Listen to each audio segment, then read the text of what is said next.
You said power trumps wealth. So, how do you convince people to help you for a greater cause, like Genghis Khan or Chhatrapati Shivaji Maharaj, even if the money isn't there? Good question. Very interesting question. So, when you look at the life and career of Genghis Khan or Chhatrapati Shivaji Maharaj, you can see that the initial phase of their life was characterized by great suffering, great hardship, and fighting as the underdog against the greatest of odds. Genghis Khan lost his father at a very young age. He was enslaved by his enemies. He lost everything he had, all the money, everything, and he was reduced to the very bottom of the hierarchy of society as a child, as a boy, as a young boy. And he fought, he clawed his way up from there. He realized that money is not important, it is power that is important. And he spent the first 30, 40 years of his life just climbing up to the higher positions of society.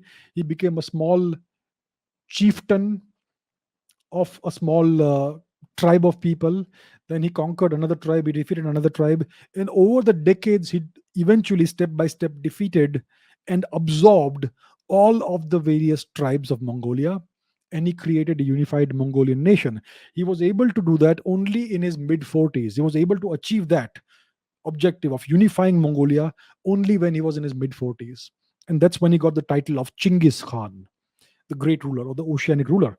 So, how did this guy who had no money and no support convince people to support him? Similarly, Chhatrapati Shivaji Maharaj, he had to fight a guerrilla war for decades against the Bahmanis, against the Mughals. He had to play one side against the other. He had to give up many forts. They need to reconquer these forts.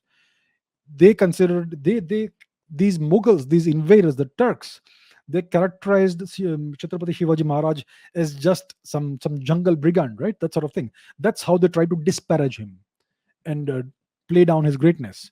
But eventually, he was able to create what became the genesis of the greatest empire in India in the past 1,000 years, the Great Maratha Empire. So, how did this guy with no money, no support do this? The story of Chinggis Khan and Chhatrapati Shivaji Maharaj has a great amount of parallels. So, how does somebody with no money succeed in getting support from people for a big cause? It's very simple. Nothing succeeds like success.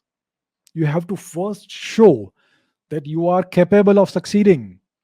You have to first show that I'm able to bring together 10 people and forge them into a fighting force and succeed at a certain small scale. You do that, 10 more people will join you because you have shown, demonstrated that you have a leadership quality and you're fighting for a good cause. So now you have 20 men instead of 10 men, and you achieve something bigger. Then 100 people will join you. And if you keep on succeeding, if you keep on being a great leader, and if you keep on fighting for the right cause, for a just cause, for the people, then the people will slowly begin to notice you and they will support you and you will gain more support. And with the support of lots of people, you will also get financial support, which will be useful in acquiring, procuring, buying weapons, ammunition, and all that. And that's how slowly, slowly the snowball effect happens, the domino effect happens.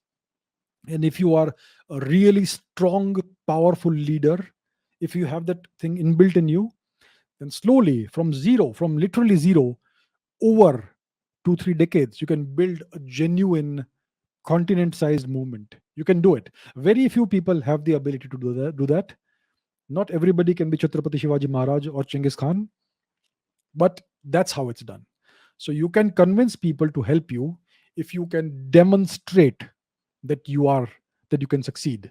Nothing succeeds like success. People will follow you only after you show some success. That's how it works. So that is the secret.